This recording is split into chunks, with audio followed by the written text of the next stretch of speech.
itu sebetulnya adik-adik juga cerita. Ketika dia ini dengan adik Komang lewat di depan gudang antik kakeknya, adik-adik juga mendengar seperti ada suara nyanyian seorang wanita yang sangat melengking menggunakan bahasa Bali halus. Menurut Beli Gede, adiknya ini tipikal anak yang sangat pintar dan juga sering sekali juara di kelas. Jadi kemungkinan besar bahasa halus yang didengar oleh adik-adik ini dia mengerti artinya. Dan menurut adik-adik, terjemahan dari lagu Bali super halus yang didengar dia tadi adalah, "Tolong bebaskan saya karena saya sudah ingin pergi dari tempat ini. Tolong bebaskan saya karena saya ingin pergi dari tempat ini." Dan ketika itu adik-adik bilang, "Blide, jangan ya Blide lagi ke sana, saya takut nanti Blide kenapa-napa." Semeton. Ketika itu Beli Gedenya benar-benar merinding dong. Untuk pertama kalinya dia mendengar peringatan seperti itu. Singkat cerita, setelah adik-adik ini tertidur, Beli Gede pun bangun menuju ke ruang tamu dan mengambil laptop. Dan saat itu Beli Gede mengetik judul lukisan yang memang dia lihat yang ada di muncul lukisan.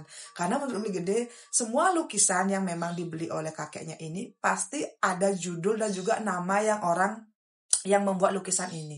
Dan ketika Beli Gede mengetik semeton, keluarlah wujud dari seniman Bali yang memang konon katanya beberapa puluh tahun yang lalu melukis lukisan ini. Dan di sana juga dijelaskan inspirasi dari lukisan ini adalah ternyata si pelukis dulu pernah jatuh cinta kepada seseorang yang berasal dari luar Bali. Tapi ketika mereka menikah dan juga punya anak satu, wanita ini berpamitan ingin pulang kampung dan berjanji akan kembali lagi ke Indonesia sekitar 2 minggu kemudian. Tapi setelah 2 tahun istrinya ini tidak ada kabar sama sekali. Dan Beli Gede juga kehilangan anaknya. Karena waktu itu istrinya juga pulang kampung ke luar Indonesia membawa anak pertama mereka. Karena si seniman ini merasa sangat kehilangan dan juga dikhianati oleh istrinya ini, dia pun melukis dan juga memberikan judul yang sangat aneh untuk lukisannya ini. Dan itulah inspirasi di balik lukisan tersebut. Di sana juga ada beberapa artikel yang membahas kalau si seniman Bali ini sampai dia meninggal tidak menikah lagi dan menyumbangkan semua hartanya untuk keluarganya. Di sana banyak sekali lukisan-lukisan yang memang dibuat oleh si seniman ini untuk mencurahkan hatinya. Kenapa? Kok istrinya bisa berbohong dan juga meninggalkan dia yang padahal mereka sudah punya anak. Ketika Beli Gede coba mencari alamat dan juga foto dari si pelukis, itu tidak tertera dimanapun karena sepertinya memang sengaja disembunyikan oleh si penulis artikel ini. Dan ketika Beli Gede juga coba mencari foto dari istri yang memang sudah kabur itu, Beli Gede juga tidak menemukan. Sepertinya itu tuh benar-benar dirahasiakan untuk menjaga privasi dari si pelukis. Dan ketika Beli Gede mengecek di sosial medianya juga, ya dia melihat ada sekitar 5 karya lukisan yang memang ketika itu dibuat oleh si pelukis ini. Dan memang kelima-limanya sudah terjual dengan harga yang sangat mahal ketika itu. Dan semuanya terjual keluar Bali. Nah, mungkin inilah alasannya kenapa ketika Beli Gede melihat lukisan wanita ini, dia tuh kayak bisa merasakan emosi yang memang ditorehkan oleh sang pelukis di lukisan tersebut. Dan ketika itu, Beli Gede mulai merasa merinding semeton. Dia bertanya-tanya, kenapa? Kok bisa dia dan juga adik-adik mendengar suara goresan kuku, dan apakah itu memang nyata atau ada sesuatu? Di malam itu setelah Beli Gede puas mengotak-ngatik internet, dia pun tertidur dan besok paginya dia kaget semeton. Ibunya Beli Gede berteriak dan bilang, "Adik, kenapa? Ternyata adik-adik pingsan ketika berada di halaman dengan kakek dan neneknya. Dan ketika diperiksa, badannya itu sangat panas. Adik-adik pun dilarikan ke puskesmas terdekat dan dibilang sepertinya adik-adik ini salah makan sehingga ada ruam alergi di badannya adik-adik. Tapi menurut Beli Gede, adik-kadek tidak pernah punya riwayat alergi apapun. Dan kemarin beli gede juga adik-adiknya tidak ada beli makanan di luar. Jadi otomatis mereka hanya makan yang dibuatkan oleh kakek dan neneknya. Dan otomatis juga itu juga makanan yang memang bersih dan juga higienis, betul. Tapi dokter berkali-kali bilang kalau adik-adik ini mengalami reaksi alergi. Jadi tolong istirahat saja di rumah. Nah, ketika itu beli gede dan juga keluarganya ini kayak bingung banget. Kenapa kok adik-adik tiba-tiba sepertinya punya alergi? Ketika adik-adik ini kembali ke rumah dengan keluarganya, adik-adik menangis dan bilang tidak mau tidur dengan beli gede, tapi ingin tidur dengan orang tuanya. Dan ketika itu orang tuanya pun mengiyakan. Akhirnya sementara di malam kedua dan juga malam seterusnya, beli gede tidur sendirian. Dan di malam kedua itu, beli gede kembali sementara kayak terbayang-bayang dengan lukisan si perempuan ini. Karena beli gede saking penasarannya setelah dia membaca di artikel tentang sejarah riwayat dari lukisan itu ya. Dia pun diam-diam mengambil kunci gudang barang antik kakeknya dan masuk sendirian ke sana. Dan saat itu, karena beli gede takut ketahuan, dia tidak menghidupkan lampu semeton. Gudang antik milik kakeknya ini mungkin kamarnya itu sekitar 4x4 lebarnya. Dan bisa dibayangkan dong, itu lumayan besar. Ketika beli gede masuk ke sana, dia pelan-pelan menutup pintu dan juga membawa senter. Hal pertama yang ingin dia datangi adalah lukisan perempuan ini. Beli gede mengendap-endap semeton, mendekati lukisan perempuan ini sambil menyenteri dari atas dan bawah. Dan ketika itu kembali lagi. Di dalam kamar barang antik itu kan hening banget semeton ya. Beli gede kembali mendengar boom. Gimana aja seperti ada suara kuku yang menggaruk kertas. Dan ketika itu beli gede penasaran dari mana asal suara ini semeton. Saat beli gede mendekatkan kupingnya ke arah lukisan ini, ternyata dengan jelas beli gede mendengar suara garukan kuku itu dari arah lukisan. Dan karena beli gede kaget, tanpa sengaja beli gede berteriak dan juga blast. Tanpa sengaja dia menyenggol lukisan ini. Kemudian lukisan itu terjatuh dan bingkai kacanya pecah. Dan saat itu beli gede mendengar adik-kadek berteriak, Blide keluar, Blide keluar. Ternyata adik-kadek sudah ada di depan kamar sambil menggedor-gedor pintu. Blide keluar.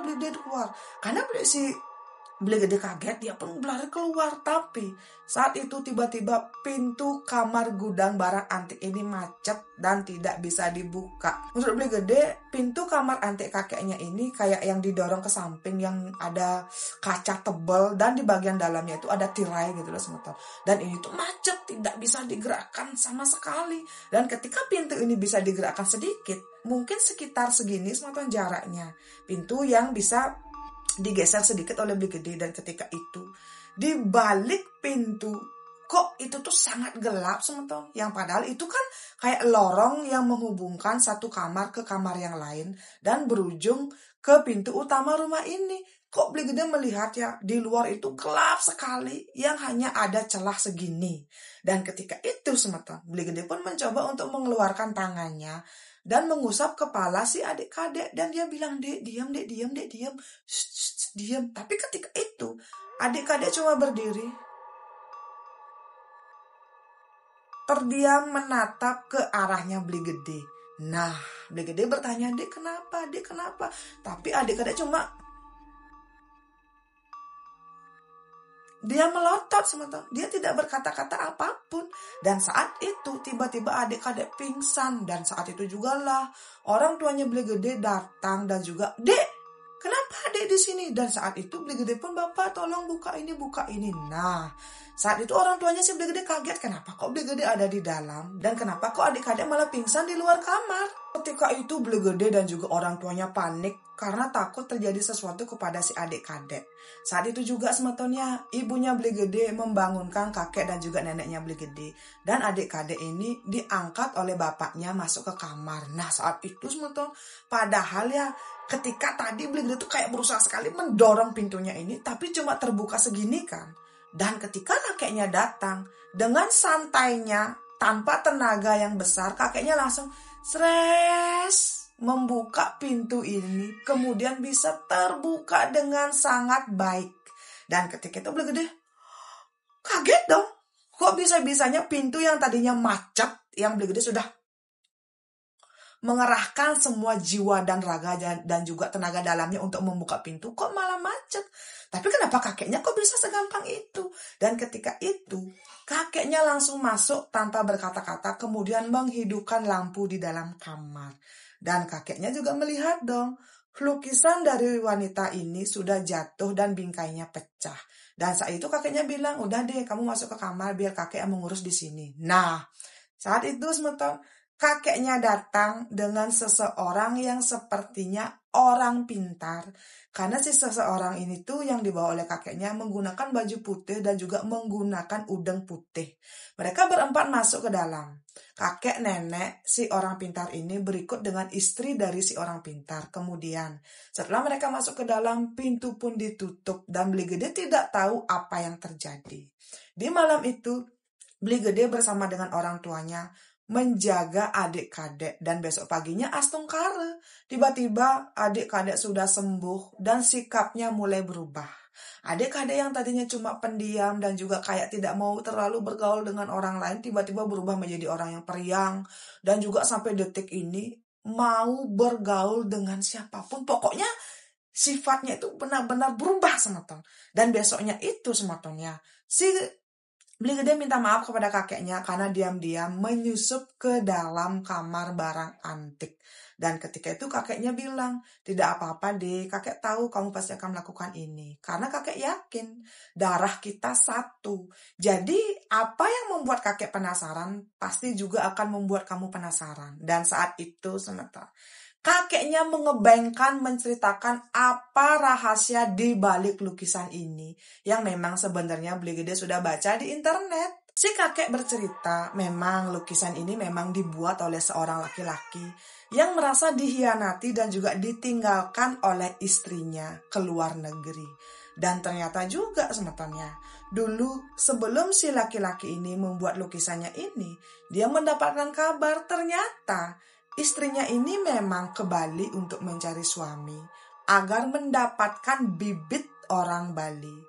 Dan ketika dia berhasil mempunyai keturunan dari orang Bali, makanya dia pulang kembali ke negaranya. Yang padahal si wanita ini sudah punya suami di luar negeri. Dan informasi ini memang didapatkan oleh si pelukis dari teman dekat si wanita, yaitu yang saat itu sudah menjadi istrinya. Dan karena inilah semeton, si pelukis pun merasa sangat patah hati, frustasi, dan juga merasa dibohongi. Mulai saat itu, si pelukis ini mulai membuat 5 karya lukisan, semua potret dari istrinya. Dan hampir di semua lukisan itu memang ada kebencian, amarah, dan juga rasa kecewa yang dia tuangkan di setiap garusan kuasnya. Dan engken dan unduke ya, terserah semeton percaya atau tidak. Tapi menurut cerita dari kakeknya Beli Gede, karena itulah semeton sepertinya lukisan yang dibuat oleh si pelukis ini hampir semuanya seperti sudah dipasupati. Karena di semua goresan kuasnya ada amarah dan juga kebencian untuk istrinya yang sudah kabur kembali ke negaranya. Dan mungkin itulah yang membuat kelima lukisannya ini terjual dengan harga yang fantastis dan memang sangat laku keras. Dan mitos yang memang beredar menyelimuti kelima karya dari pelukis ini, siapapun yang memiliki lukisan ini akan berumur panjang dan juga pasti apapun yang mereka harapkan akan terwujud selama mereka bisa melakukan beberapa ritual yang memang harus dilakukan untuk persembahan kepada lukisan ini. Karena ternyata konon katanya menurut gosip yang didengar oleh kakeknya, laki-laki yang melukis potret dari wanita yang menggunakan baju tradisional ini menggunakan cairan darahnya sendiri untuk mencampur beberapa warna untuk membuat 5 potret lukisan dari istrinya yang ketika itu memang sudah kabur ke luar negeri semeton. Nah,